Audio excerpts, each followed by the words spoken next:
corona. Aduh. Corona ini, corona. Aduh.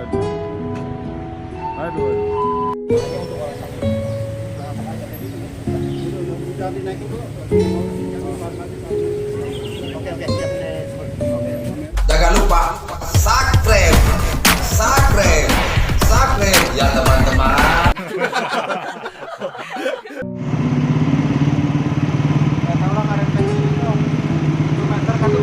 Yang beli mie ayam dibungkus aja, jangan dimakan di tempat. Karena berpotensi akan terjadi penularan COVID-19. Sekali lagi kami himbau kepada bapak ibu yang punya anak sekolah, jangan dibiarkan anaknya main keluar rumah. Berdiam diri dulu di dalam rumah selama 14 hari karena akan mencegah penularan COVID-19 atau coronavirus. Akan cepat menyebar kepada seluruh masyarakat kalau tidak diantisipasi. Yang kedua, tolong kepada masyarakat yang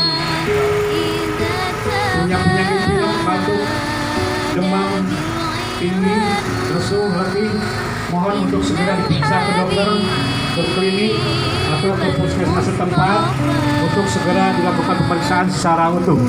Kemudian juga sesudah mendengar penjelasan dari para dokter yang ahli, 85% itu tidak ada gejala klinisnya. Jadi yang membawa virus itu dia sehat-sehat saja, apalagi yang masih muda. Dia tidak ada gejala demam, tidak ada gejala batuk. Padahal 85%. Nah, boleh jadi di masjid itu ada dua pilihannya. Kita tertular atau tanpa sadar kita menularkan ke orang lain.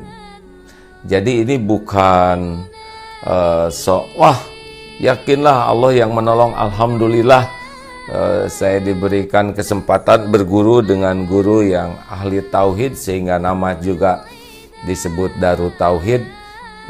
Namun kenapa menyempurnakan ikhtiar seperti ini? Ya karena Rasulullah pun begitu. Tidak boleh mencampurkan unta yang sakit dengan unta yang sehat.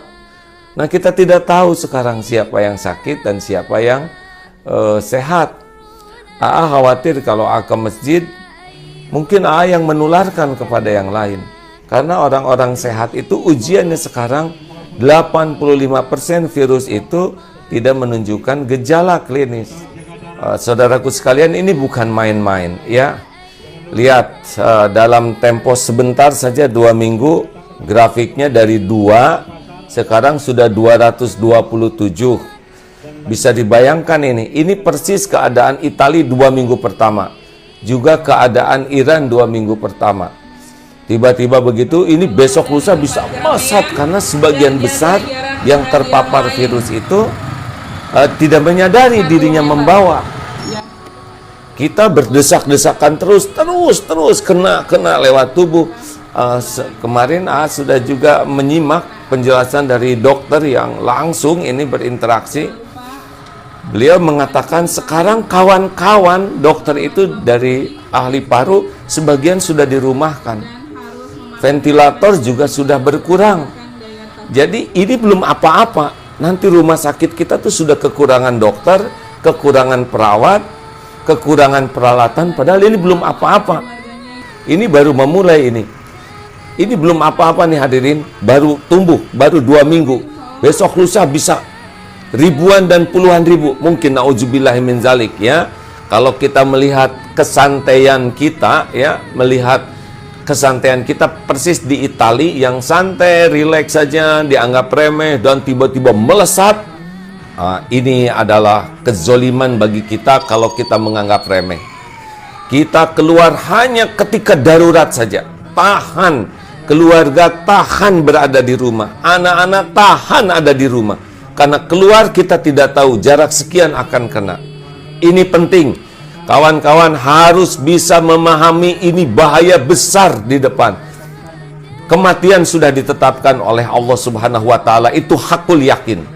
Ini bukan bicara masalah mati, tetapi ini penyebaran yang luar biasa ini. Kapasitas rumah sakit kita terbatas, dokter, perawat terbatas. Ini beda dengan di negara lain yang fasilitasnya banyak, kemudian uangnya juga banyak, kesadaran masyarakatnya disiplin. Korea itu tidak di lockdown, tapi disiplin. Dan setiap hari itu mengecek dari sini tuh sampai 15.000. Nah, kita sudah hampir setengah bulan, baru berapa ratus yang dicek. Ini luar biasa di depan ini. Saudara-saudaraku sekalian, ini luar biasa di depan. Sedih sekali melihat banyak orang yang meremehkan, bahkan menertawakan satu sama lain, masih senang berkerumun. Ya mungkin karena belum paham. Yang lebih baik adalah tolong nanti dihubungi lewat telepon ke Sigit 119.